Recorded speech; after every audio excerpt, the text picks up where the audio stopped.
Good morning. ప్రభువైన యేసుక్రీస్తు వారి పరిశుద్ధ నామములో అందరికీ శుభాలు.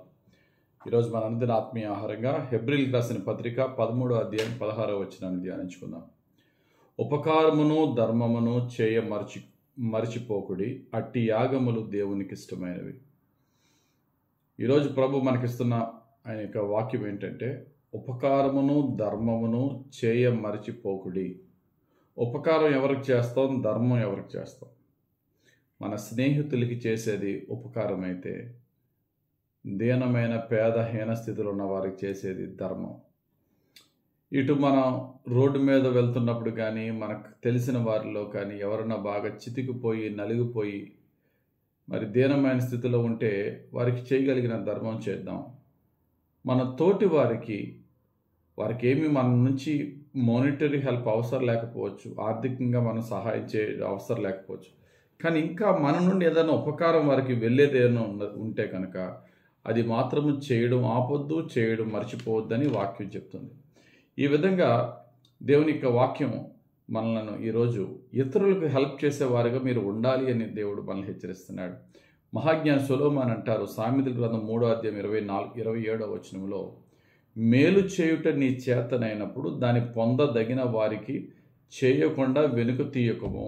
ఒకవేళ అది నీ చేతిలో ఉంది, అదేదో పెద్ద లక్షల రూపాయలు 1000 రూపాయలు డబ్బులు ఇవ్వడమే కాదు, ఒక నోటి మాటతో నువ్వు ఎదుటి వారికి చాలా మేలు చేసిన వాడు అవుతావంటే ఖచ్చితంగా అది మాటవు. ఒకవేళ ఆ మాట చెప్పడానికి నువ్వు కొంచెం దూరం వెళ్ళి ప్రయాసపడి చేయాలన్నా సరే చేయడానికి ప్రయత్నించడం, చేయడం అనేది దేవుని పిల్లల యొక్క లక్షణం. అలా చేస్తే నాకేంటండి వచ్చేది అంటే, దేవుడిస్తున్న గొప్ప వాగ్దానం ఏంటంటే, దేవుడట ఆ యొక్క మంచి క్రియలు చేయాలని ఆసక్తి కలిగిన వారినట పవిత్రపరుస్తాడట, విమోచిస్తాడట. దేవుడిచ్చే గొప్ప బహుమానం అది. If we are jealous to do good for others, ఇతరులకు మంచి చేయాలని ఆసక్తి కలిగి ఉంటే మనల్ని ఇంకా పవిత్రపరిచి ప్రతి పాప బంధకాల నుండి విమోచించాలని ప్రభు ఆశ. చదువుదామన్నమాట. తీతుకు రాసిన పత్రిక 2:14 అధ్యాయం 14వ వచనం. ఆయన సమస్తమైన దుర్నీతి నుండి మనల్ని విమోచించి సత్క్రియలందు ఆసక్తి గల ప్రజలను తన కోసము పవిత్రపరచుకుని తన సొత్తుగా చేసుకొనుటకు తన్ను తానే మన కొరకు అర్పించుకున్నాను. ఎవరిని పవిత్రపరచుటకు, ఎవరిని విమోచించుటకట? సత్క్రియలందు ఆసక్తి గలవారైనటువంటి ప్రజలను. సత్క్రియలంటే ఏంటి? ఎదటవానికి మంచి చేయడమే సత్క్రియ. తోటి మనిషిని ప్రేమించడం, క్రియారూపంలో ఆ ప్రేమను చూపడమే సత్క్రియ. ఇంకొక మాటలో చెప్పాలంటే, we are being created for that. కారణ జన్మలు అంటారు చూసారా, అలాగా మన జన్మకు ఒక కారణం ఉంది. ఏంటా కారణం అంటే సత్క్రియలు. క్రీస్తు యేసు నామములో సత్క్రియలు చేయటానికే మనం పుట్టామట. దాని కొరకే మనల్ని దేవుడు పుట్టించాడట. ఎఫ్ఎస్సీలకు రాసిన పత్రిక 2వ అధ్యాయం 10వ వచనం మనం చూస్తే, మరియు వాటి యందు మనము నడుచుకొనవలెనని దేవుడు ముందుగా సిద్ధపరిచిన సత్క్రియ చేయుటకై మనము క్రీస్తు యేసునందు సృష్టింపబడిన వారమై ఆయన చేసిన పని అయి ఉన్నాం. We are created to do good in Christ. కాబట్టి సాధ్యమైనంత వరకు, మన చేతనైనంత వరకు విసిగిపోకుండా, పౌలు భక్తుడు అంటాడు కదా, గలతీ 6:9 పౌలు భక్తుడు చెప్పిన మాట, నువ్వు మేలు చేయుట యందు విసిగిపోవద్దంట.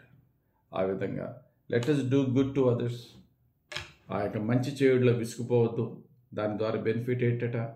ప్రభు మనల్ని పవిత్రపరుస్తాడు, ప్రతి పాప బంధకాలించి విమోచిస్తాడు.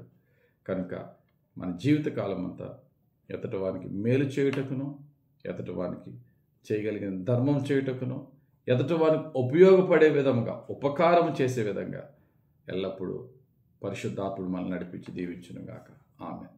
ప్రేమ కలిగిన తండ్రి, నీకు వందనాలు. ధ్యానించిన వాక్యం మా జీవితంలో అయ్యా నిత్యము ఇతరులకు ఎలా ఉపయోగపడగలను, ఎలా ఉపకారం చేయగలను ఆలోచనతో ఉపకారం చేస్తూ, ధర్మం చేస్తూ, నీ ద్వారా విమోచింపబడి, నీ ద్వారా పవిత్రపరచబడి, నీ బిడ్డలుగా జీవించే కృప మా చివరి శ్వాస వరకు మాకు దయచేయమని యేసుక్రీస్తు వారి పరిశుద్ధ నామంలో ప్రార్థించి వేడుకొంచున్నాం తండ్రి. ఆమేన్. తండ్రి, కుమార, పరిశుద్ధాత్మ దేవుని అభిషేకం హెచ్చుగా మనపై దిగి వచ్చి మనల్ని దీవించును గాక. ఆమేన్. God bless you. Have a very blessed day.